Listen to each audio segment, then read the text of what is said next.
உதவியால் நந்தட்ட முதலிய தோழர்கள் எல்லாரும் அவன் எங்கே இருக்காங்கிறத அறிந்து கொண்டு இவனை அடைந்தார்கள். இவன் கனகமாலையோட திருமணம் புரிந்து கொண்டு அங்கு இருந்து இன்பம் நுகர்கிறான். அதுக்கப்புறம் தோழர்கள்லாம் வந்ததுக்கப்புறம் அவர்களோடு சேர்ந்து நான் செல்ல வேண்டும் என்று நான் இன்னும் 5 மாதம் கழித்து உன்னை காண்கிறேன் என்று கனகமாலையிட விடைபெற்று கொண்டு வேறு நாட்டுக்கு செல்கிறான். இவ்வாறு சீவகனோட பயணம் தொடர்கிறது. நன்றி.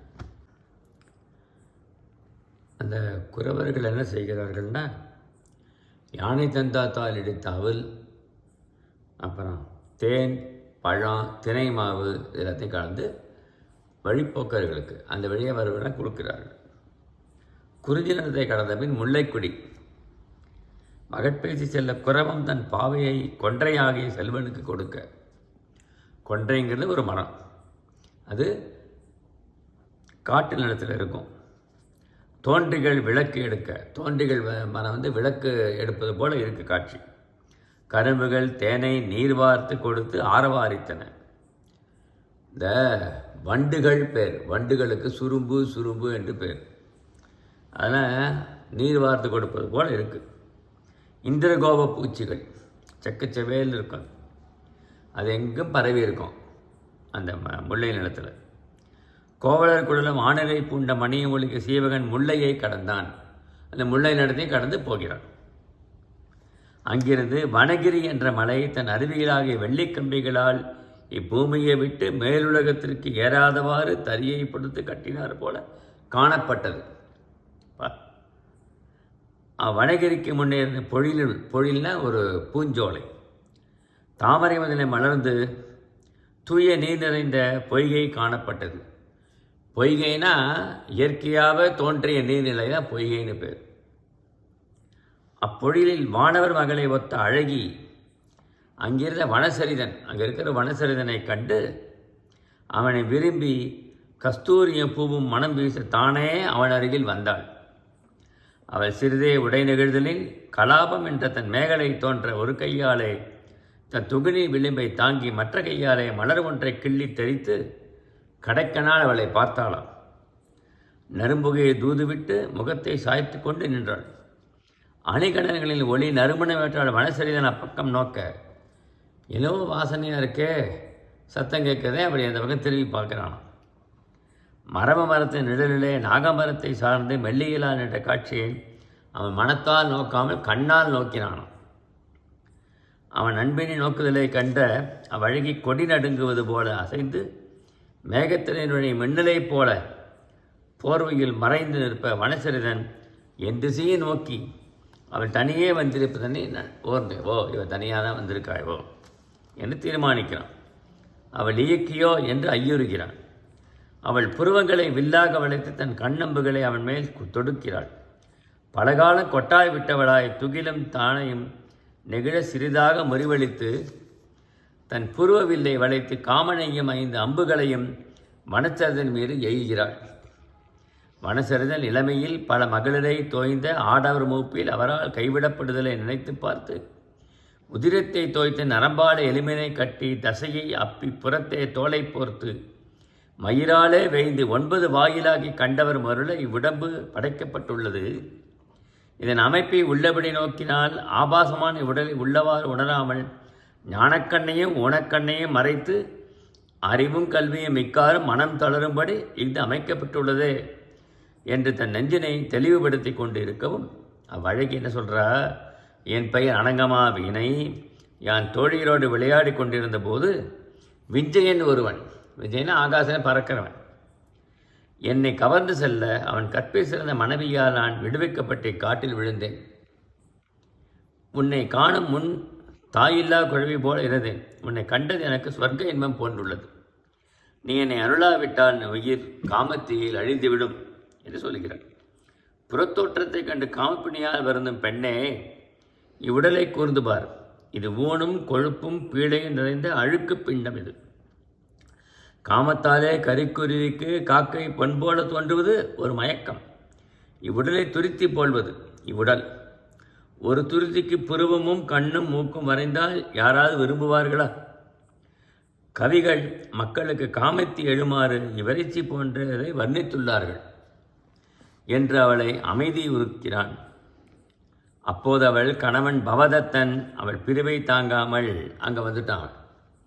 என் மாமன் மகளே, திருவே, கொம்பே, தீஞ்சொல்லாய், பாவாய், கொடியே, தேனே, அமிர்தே, இன்னுயிரே, நீ நிலத்தே நடக்கும்போது என் மனத்தே நடப்பாய் என நினைப்பேன். உன் முகத்தில் உள்ளன வாளோ, கயலோ, கூற்றோ, வேலோ, போதோ. உன் தலையில் வண்டு இருப்பினும் உடை முறியும் என்று கவல்வேன். என்னை மறந்து ஏன் நீங்கினாய் என்று அவளை அழைத்து கொண்டு சென்று விடுகிறார். அவளை திருப்பித்தா, நீ விரும்பியெல்லாம் தருவேன். நான் ஊர் திரும்பினால் என் பெற்றோருக்கும் என் மாமன் மாமியாருக்கும் யாது கூறுவேன் என்று அவன் சொல்கிறான். அனங்கமாவினின் காதலியும் அவன் கணவன் புலம்பலையும் கண்டு கேட்டு உணர்ந்த சீவகன் இதெல்லாம் பார்த்துட்ருக்கான். போக்கு ஒருபட்டு வனசரதனை நோக்கி, எப்பொழுதும் மனத்தை சென்றவிடத்தால் செல்ல விடாது விலக்கி இரு. சென்றவிடத்தால் செல்லாது விலக்கி இருக்கணும் என்று உபதேசம் செய்து பவதத்தனை சேர்ந்து அவன் வரலாறை கேட்டு உணர்கிறான். அவன் வரலாறுடன் உணர்கிறான். அவனுக்கு அவன் கல்வி அறிவு பயன் தர வேண்டும் என்று கூறி தீய மகளிர் இயல்பையும் கற்புடைய மகளிர் இயல்பையும் எடுத்து கூறி அவன் தன் மனைவி கற்பரசு என்று கூறியதை கேட்டு நகைத்து அவனுக்கு வசிய மந்திரத்தை உபதேசித்து, ஒரு வில்லில் நம்பு செல்லும் அளவு சென்றால் அவ்விடத்தே உன் மனைவியை இயக்கி கொண்டு வந்து சேர்ப்பாள் என்று கூறி அவனும் வசிய மந்திரத்தின் வலிமையால் தன்னை விரும்பி நின்ற மனைவியை கண்டு மகிழ்ந்திருந்தான். சீவகன் மலையான யானையை மூங்கில் வேறாகிய புரோசக்கயிற்றை பிடித்து மூங்கில் கவையிலே அடியிட்டு ஏறி சென்றான். ஸ்ரீகோயிலை தொடான். ஸ்ரீகோயிலா சமண சமயம். மகளிருடைய சிலம்பு உரைத்த பொன்திகிர்களையும் அவர்கள் சீரடியால் பட்ட செம்மஞ்சு நிறத்தையும் அம்மலையிலே கண்டான். சந்தனம், மாலை, சுண்ணம், புகை, தேவர் உணவு இவற்றை ஏந்தி மக்கள் ஆரவாரம் செய்து கொண்டிருந்தனர். அங்கு முடித்துறந்து துறவிகளாகிய முனிவர்கள் அணிகலன்கள் எல்லாம் கிடந்தன.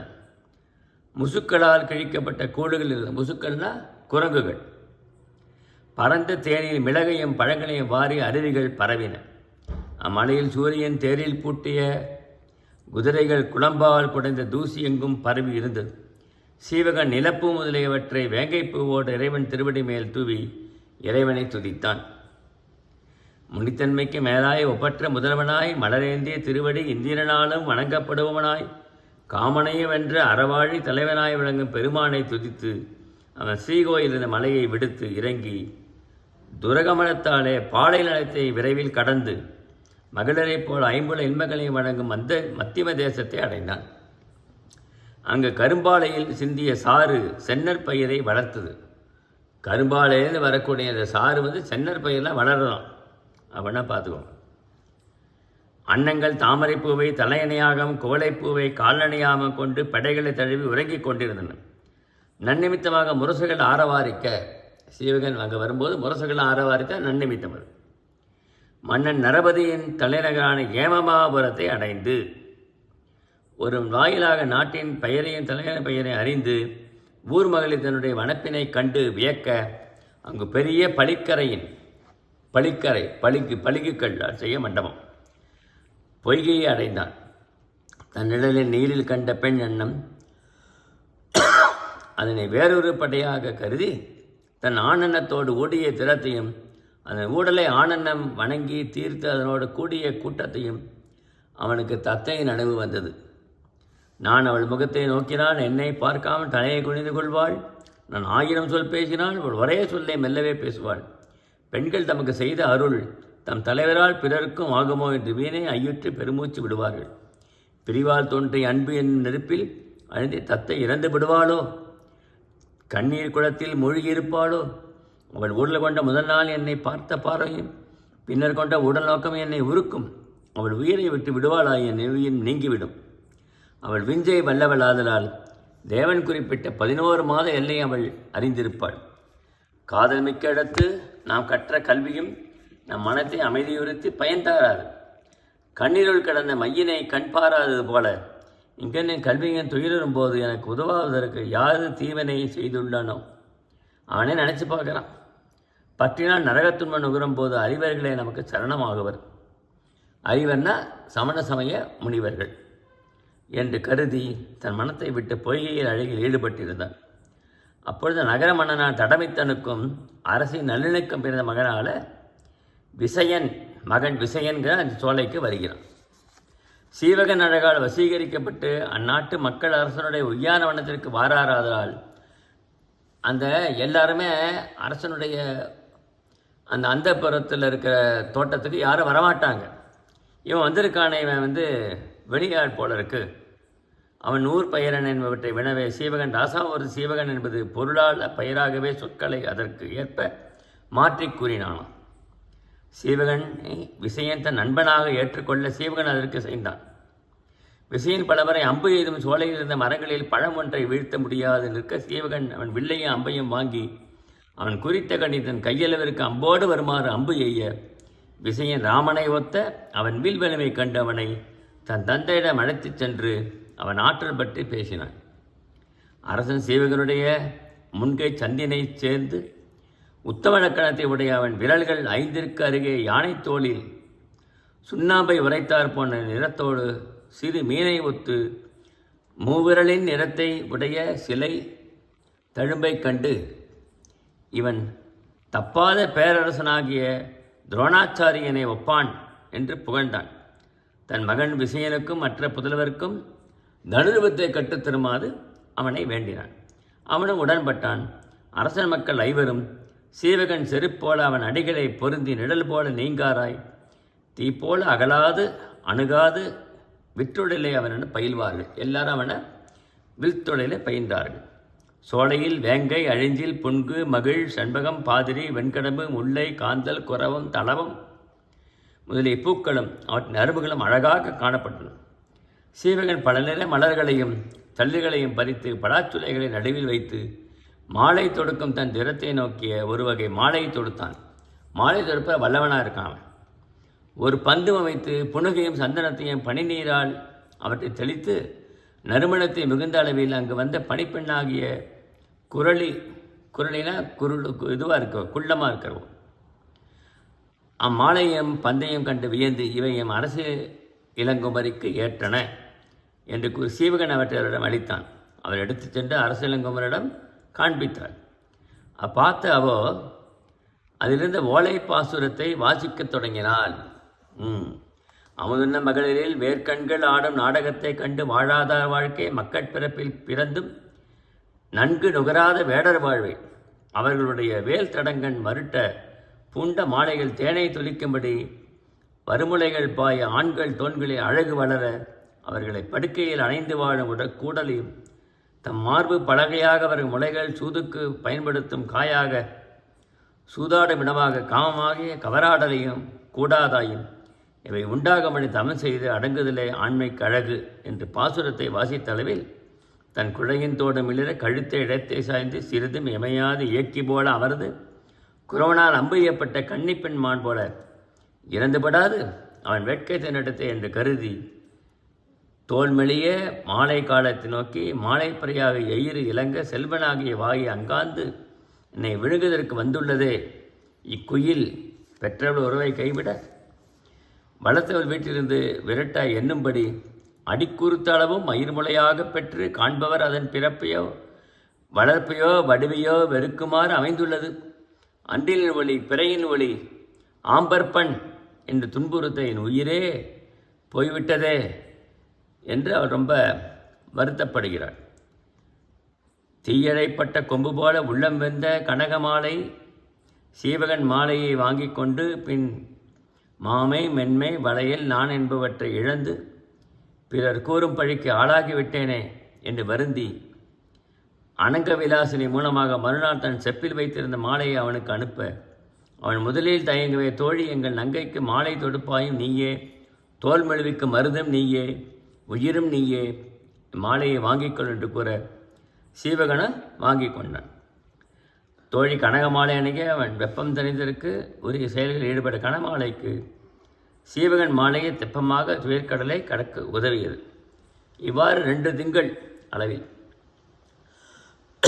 அரசன் மைந்தர்கள் அம்பையும் இரும்பு நாராசை எய்யுமாறு தம்பையில் வந்த அம்புகளை விளக்குமாறும் கெடயத்தால் பகைவர் அம்பு முதலியவற்றை தடுத்து பகைவர் தோற்று ஓடுமாறு அவர்கள் நன்றாக வில்வித்தை வாழ்விதில் பயின்றார்கள்.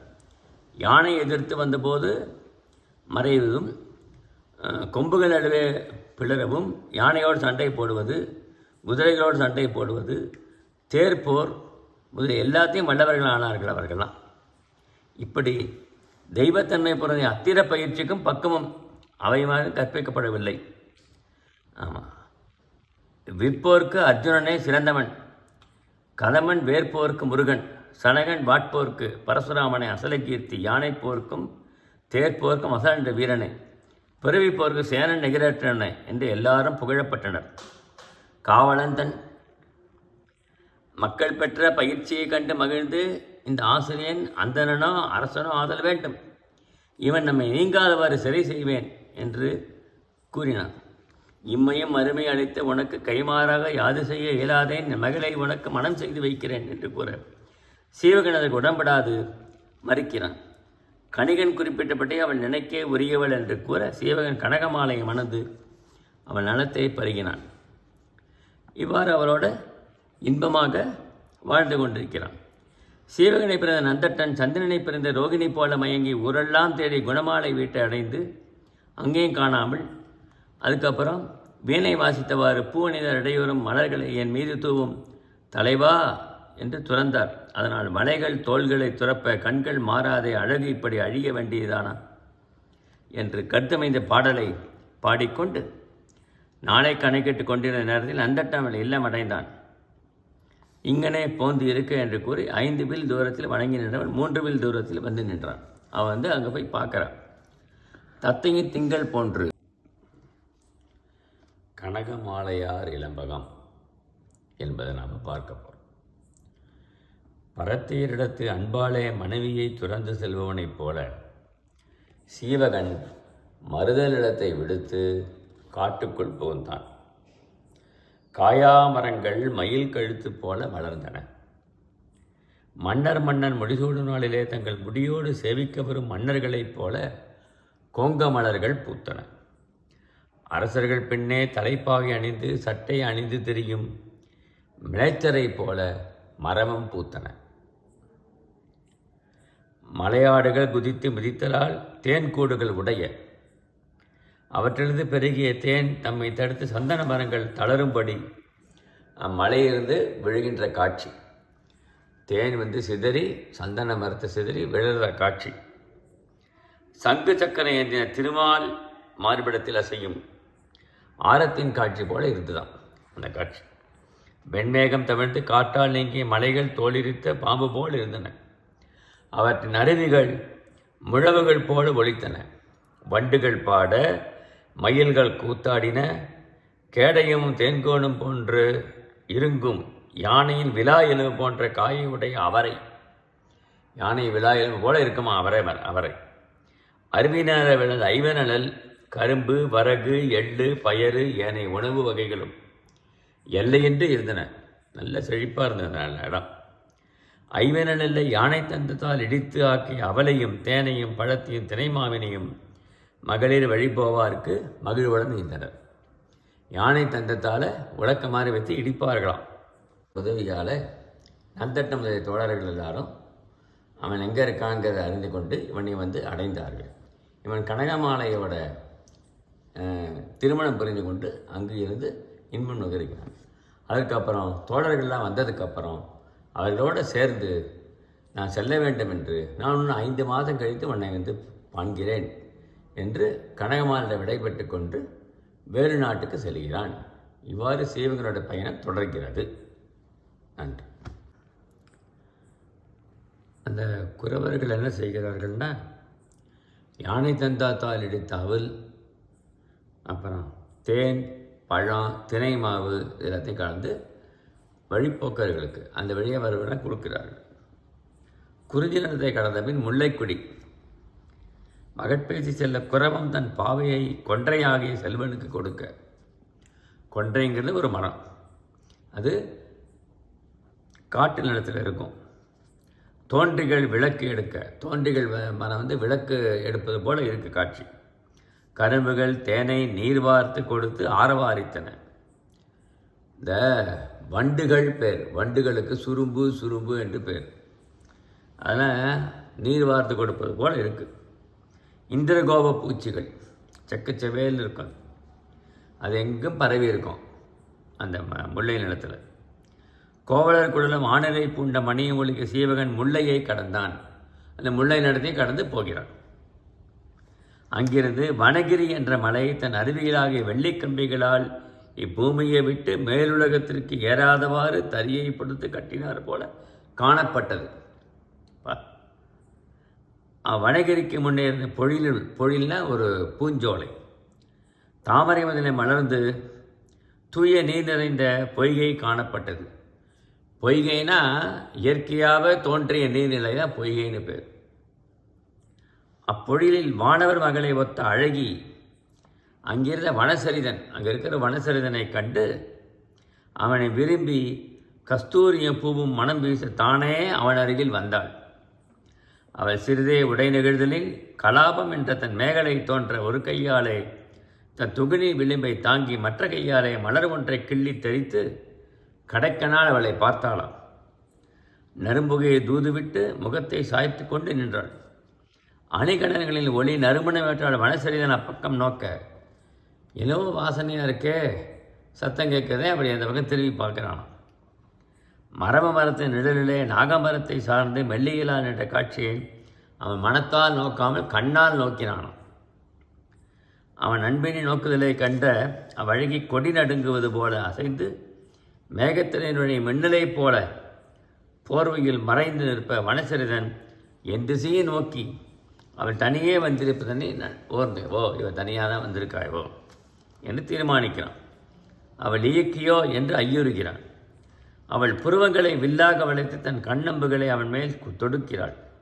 பலகாலம் கொட்டாய் விட்டவளாய் துகிலும் தானையும் நெகிழ சிறிதாக முறிவளித்து தன் புருவ வில்லை வளைத்து காமனையும் 5 அம்புகளையும் வனசரிதன் மீது எய்கிறாள். வனசரிதன் இளமையில் பல மகளிரை தோய்ந்த ஆடவர் மூப்பில் அவரால் கைவிடப்படுதலை நினைத்து பார்த்து உதிரத்தை தோய்த்த நரம்பாலை எலுமினை கட்டி தசையை அப்பி புறத்தே தோலை போர்த்து மயிராலே வேய்ந்து 9 வாயிலாகி கண்டவர் மருள இவ்வுடம்பு படைக்கப்பட்டுள்ளது. இதன் அமைப்பை உள்ளபடி நோக்கினால் ஆபாசமான உடலை உள்ளவாறு உணராமல் ஞானக்கண்ணையும் ஊனக்கண்ணையும் மறைத்து அறிவும் கல்வியும் மிக்காரும் மனம் தளரும்படி இது அமைக்கப்பட்டுள்ளதே என்று தன் நெஞ்சினை தெளிவுபடுத்தி கொண்டு இருக்கவும் அவ்வழகி என்ன சொல்கிறா, என் பெயர் அனங்கமா வீணை. யான் தோழியரோடு விளையாடி கொண்டிருந்த போது விஞ்சயன் ஒருவன், விஜயனா ஆகாசனை பறக்கிறவன், என்னை கவர்ந்து செல்ல அவன் கற்பை சிறந்த மனைவியால் நான் விடுவிக்கப்பட்டு காட்டில் விழுந்தேன். உன்னை காணும் முன் தாயில்லா குழவி போல இருந்தேன். உன்னை கண்டது எனக்கு சொர்க்க இன்பம் போன்றுள்ளது. நீ என்னை அருளாவிட்டால் உயிர் காமத்தீயில் அழிந்துவிடும் என்று சொல்கிறாள். புறத்தோற்றத்தை கண்டு காமப்பிணியால் வருந்தும் பெண்ணே, இவ்வுடலை கூர்ந்து பார். இது ஊனும் கொழுப்பும் பீழையும் நிறைந்த அழுக்கு பிண்டம். இது காமத்தாலே கரிக்குருவிக்கு காக்கை பொன்போல தோன்றுவது ஒரு மயக்கம். இவ்வுடலை துருத்தி போல்வது இவ்வுடல். ஒரு துருத்திக்கு புருவமும் கண்ணும் மூக்கும் வரைந்தால் யாராவது விரும்புவார்களா? கவிகள் மக்களுக்கு காமத்தி எழுமாறு இவரிச்சி போன்றதை வர்ணித்துள்ளார்கள் என்று அவளை அமைதி உறுக்கிறான். அப்போது அவள் கணவன் பவதத்தன் அவள் பிரிவை தாங்காமல் அங்கே வந்துட்டான். என் மாமன் மகளே, திருவே கொம்பே தீஞ்சொல்லாய் பாவாய் கொடியே தேனே அமிர்தே இன்னுயிரே, நீ நிலத்தே நடக்கும்போது என் மனத்தே நடப்பாய் என நினைப்பேன். உன் முகத்தில் உள்ளன வாளோ கயலோ கூற்றோ வேலோ போதோ, உன் தலையில் வண்டு இருப்பினும் உடை முறியும் என்று கவல்வேன். என்னை மறந்து ஏன் நீங்கினாய் என்று அவளை அழைத்து கொண்டு சென்று விடுகிறார். அவளை திருப்பித்தா, நீ விரும்பியெல்லாம் தருவேன். நான் ஊர் திரும்பினால் என் பெற்றோருக்கும் என் மாமன் மாமியாருக்கும் யாது கூறுவேன் என்று அவன் சொல்கிறான். அனங்கமாவினின் காதலியும் அவன் கணவன் புலம்பலையும் கண்டு கேட்டு உணர்ந்த சீவகன் இதெல்லாம் பார்த்துட்ருக்கான். போக்கு ஒருபட்டு வனசரிதனை நோக்கி, எப்பொழுதும் மனத்தை சென்றவிடத்தால் செல்ல விடாது விலக்கி இரு. சென்றவிடத்தால் செல்லாது விலக்கி இருக்கணும் என்று உபதேசம் செய்து பவதத்தனை சேர்ந்து அவன் வரலாறை கேட்டு உணர்கிறான். அவன் வரலாறுல உணர்கிறான். அவனுக்கு அவன் கல்வி அறிவு பயன் தர வேண்டும் என்று கூறி தீய மகளிர் இயல்பையும் கற்புடைய மகளிர் இயல்பையும் எடுத்து கூறி அவன் தன் மனைவி கற்பரசு என்று கூறியதை கேட்டு நகைத்து அவனுக்கு வசிய மந்திரத்தை உபதேசித்து ஒரு வில்லில் நம்பு செல்லும் அளவு சென்றால் அவ்விடத்தே உன் மனைவியை இயக்கி கொண்டு வந்து சேர்ப்பாள் என்று கூறி அவனும் வசிய மந்திரத்தின் வலிமையால் தன்னை விரும்பி நின்ற மனைவியை கண்டு மகிழ்ந்திருந்தான். சீவகன் மலையான யானையை மூங்கில் வேறாகிய புரோசக்கயிற்றை பிடித்து மூங்கில் கவையிலே அடியிட்டு ஏறி சென்றான். ஸ்ரீகோயிலை தொடான். ஸ்ரீகோயிலா சமண சமயம். மகளிருடைய சிலம்பு உரைத்த பொன்திகிர்களையும் அவர்கள் சீரடியால் பட்ட செம்மஞ்சு நிறத்தையும் அம்மலையிலே கண்டான். சந்தனம், மாலை, சுண்ணம், புகை, தேவர் உணவு இவற்றை ஏந்தி மக்கள் ஆரவாரம் செய்து கொண்டிருந்தனர். அங்கு முடித்துறந்து துறவிகளாகிய முனிவர்கள் அணிகலன்கள் எல்லாம் கிடந்தன. முசுக்களால் கிழிக்கப்பட்ட கூடுகள் இருந்தன. முசுக்கள்னா குரங்குகள். பரந்த தேனில் மிளகையும் பழங்களையும் வாரி அருவிகள் பரவின. அம்மலையில் சூரியன் தேரில் பூட்டிய குதிரைகள் குளம்பால் குடைந்த தூசி எங்கும் பரவி இருந்தது. சீவகன் நிலப்பூ முதலியவற்றை வேங்கைப்பூவோடு இறைவன் திருவடி மேல் தூவி இறைவனை துதித்தான். முனித்தன்மைக்கு மேலாய் ஒப்பற்ற முதல்வனாய் மலரேந்திய திருவடி இந்திரனாலும் வணங்கப்படுபவனாய் காமனையும் வென்ற அறவாழி தலைவனாய் விளங்கும் பெருமானை துதித்து அவன் ஸ்ரீகோயில் இருந்த மலையை விடுத்து இறங்கி துரகமனத்தாலே பாலை நலத்தை விரைவில் கடந்து மகளிரைப் போல் ஐம்புல இன்பங்களையும் வழங்கும் அந்த மத்தியம தேசத்தை அடைந்தான். அங்கு கரும்பாலையில் சிந்திய சாறு சென்னர் பயிரை வளர்த்தது. கரும்பாலையிலிருந்து வரக்கூடிய அந்த சாறு சென்னர் பயிரெலாம் வளரலாம். அப்படின்னா பார்த்துக்கோங்க. அன்னங்கள் தாமரைப்பூவை தலையணையாகவும் குவளைப்பூவை கால்நடையாகவும் கொண்டு படைகளை தழுவி உறங்கிக் கொண்டிருந்தன. நன்னிமித்தமாக முரசுகள் ஆரவாரிக்க சீவகன் அங்கே வரும்போது முரசுகள் ஆரவாரிக்க நன்னிமித்தம் வரும். மன்னன் நரபதியின் தலைநகரான ஏமமாபுரத்தை அடைந்து ஒரு வாயிலாக நாட்டின் பெயரையும் தலைநகர் பெயரை அறிந்து ஊர் மகளிர் தன்னுடைய வனப்பினை கண்டு வியக்க அங்கு பெரிய பளிங்குக்கல் செய்ய மண்டபம் பொய்கையை அடைந்தான். தன்னிடலில் நீரில் கண்ட பெண் எண்ணம்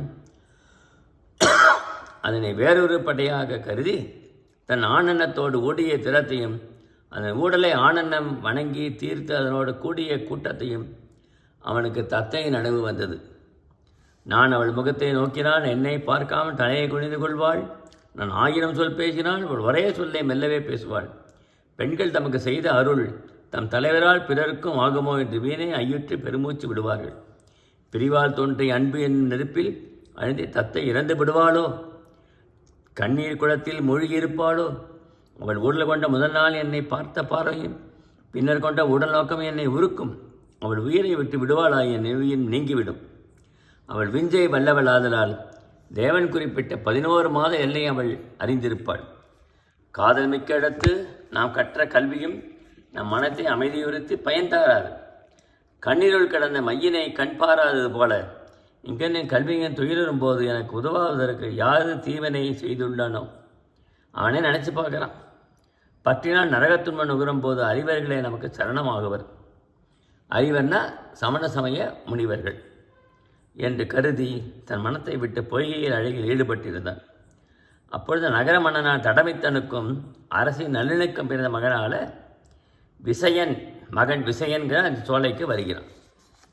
சீவகன் அழகால் வசீகரிக்கப்பட்டு அந்நாட்டு மக்கள் அரசனுடைய உய்யானவனத்திற்கு வாராததால் அந்த எல்லாருமே அரசனுடைய அந்த அந்தப்புறத்தில் இருக்கிற தோட்டத்துக்கு யாரும் வரமாட்டாங்க.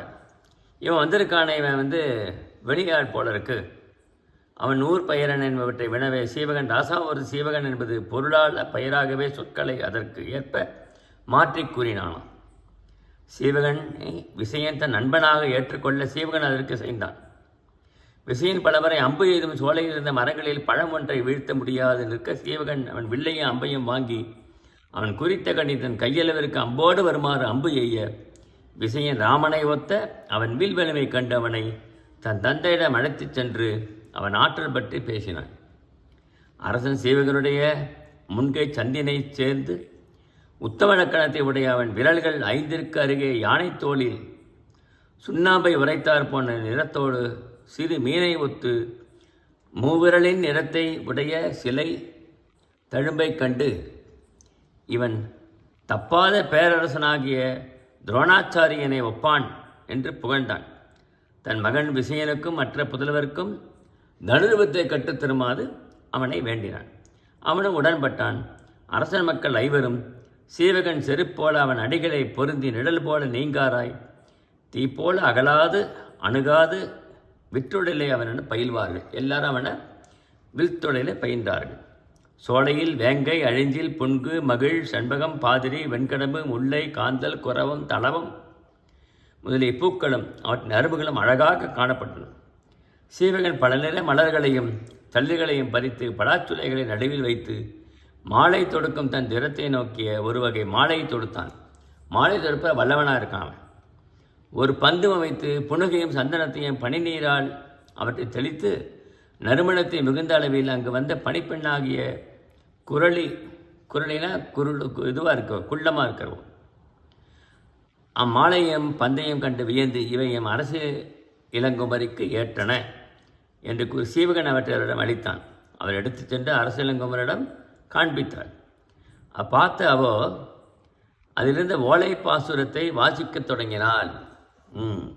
அமுதுன்ன மகளிரில் வேர்க்கண்கள் ஆடும் நாடகத்தை கண்டு வாழாதார் வாழ்க்கை மக்கட் பிறப்பில் பிறந்தும் நன்கு நுகராத வேடர் வாழ்வை அவர்களுடைய வேல் தடங்கன் மருட்ட பூண்ட மாலைகள் தேனை துளிக்கும்படி வறுமுலைகள் பாய ஆண்கள் தோன்களில் அழகு வளர அவர்களை படுக்கையில் அணைந்து வாழும் கூடலையும் தம் மார்பு பலகையாக அவர்கள் முளைகள் சூதுக்கு பயன்படுத்தும் காயாக சூதாடும் இடமாக காமமாகிய கவராடலையும் கூடாதாயும் இவை உண்டாகமணி தமிழ் செய்து அடங்குதலே ஆண்மைக்கு அழகு என்று பாசுரத்தை வாசித்த அளவில் தன் குழையின் தோடும் இளிர கழுத்தை இடத்தை சாய்ந்து சிறிதும் எமையாது இயக்கி போல அமர்ந்து குரோனால் அம்பு எய்யப்பட்ட கன்னிப்பெண் மான் போல இறந்துபடாது அவன் வேட்கத்தை நடத்தை என்று கருதி தோல்மெளிய மாலை காலத்தை நோக்கி மாலைப்பறையாக எயிறு இலங்க செல்வனாகிய வாயை அங்காந்து என்னை விழுங்குவதற்கு வந்துள்ளதே இக்குயில் பெற்றவள் உறவை கைவிட வளர்த்தவள் வீட்டிலிருந்து விரட்டாய் என்னும்படி அடிக்குறுத்த அளவும் மயிர்முளையாக பெற்று காண்பவர் அதன் பிறப்பையோ வளர்ப்பையோ வடிவையோ வெறுக்குமாறு அமைந்துள்ளது. அன்றிலின் ஒளி பிறையின் ஒளி ஆம்பற்பண் என்று துன்புறுத்த என் உயிரே போய்விட்டதே என்று அவர் ரொம்ப வருத்தப்படுகிறார்.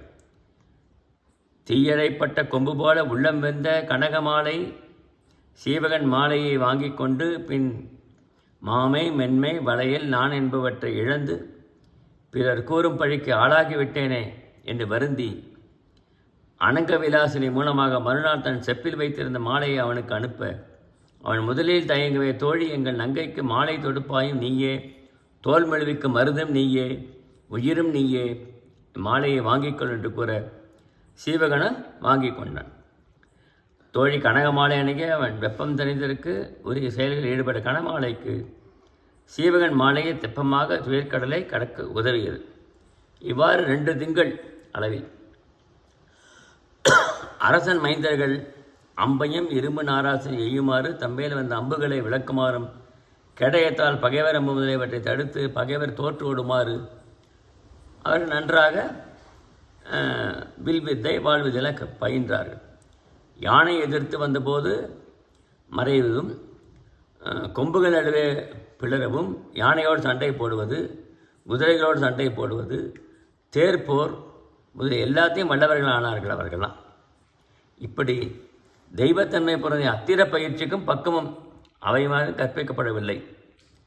ஆமாம், விற்போர்க்கு அர்ஜுனனே சிறந்தவன், கதமன் வேற்போர்க்கு முருகன், சனகன் வாட்போர்க்கு பரசுராமனை அசலகீர்த்தி, யானை போர்க்கும் தேர்ப்போர்க்கும் அசல் என்ற வீரனை, பிறவிப்போர்க்கு சேனன் நிகரற்றனை என்று எல்லாரும் புகழப்பட்டனர். காவலன் தன் மக்கள் பெற்ற பயிற்சியை கண்டு மகிழ்ந்து இந்த ஆசிரியன் அந்தனனோ அரசனோ ஆதல் வேண்டும், இவன் நம்மை நீங்காதவாறு சிறை செய்வேன் என்று கூறினான். இம்மையும் அருமை அளித்து உனக்கு கைமாறாக யாது செய்ய இயலாதேன், மகளை உனக்கு மனம் செய்து வைக்கிறேன் என்று கூற சீவகன் அதற்கு உடன்படாது மறுக்கிறான். கணிகன் குறிப்பிட்டபடி அவள் நினைக்கே உரியவள் என்று கூற சீவகன் கனகமாலையை மணந்து அவள் நலத்தை பருகினான். இவ்வாறு அவரோட இன்பமாக வாழ்ந்து கொண்டிருக்கிறான். சீவகனை பிறந்த நந்தட்டன் சந்திரனை பிறந்த ரோகிணி போல மயங்கி ஊரெல்லாம் தேடி குணமாலை வீட்டை அடைந்து அங்கேயும் காணாமல், அதுக்கப்புறம் வீணை வாசித்தவாறு பூவணிதர் இடையூறும் மலர்களை என் மீது தூவும் தலைவா என்று துறந்தார். அதனால் மலைகள் தோள்களை துறப்ப கண்கள் மாறாதே அழகு இப்படி அழிய வேண்டியதானா என்று கருத்தமைந்த பாடலை பாடிக்கொண்டு நாளை கணக்கிட்டு கொண்டிருந்த நேரத்தில் நந்தட்டன் இல்லம் அடைந்தான். இங்கனே போந்து இருக்க என்று கூறி 5 வில் தூரத்தில் வணங்கி நின்றவன் 3 வில் தூரத்தில் வந்து நின்றான். அவன் அங்கே போய் பார்க்குறான். தத்தையின் திங்கள் போன்று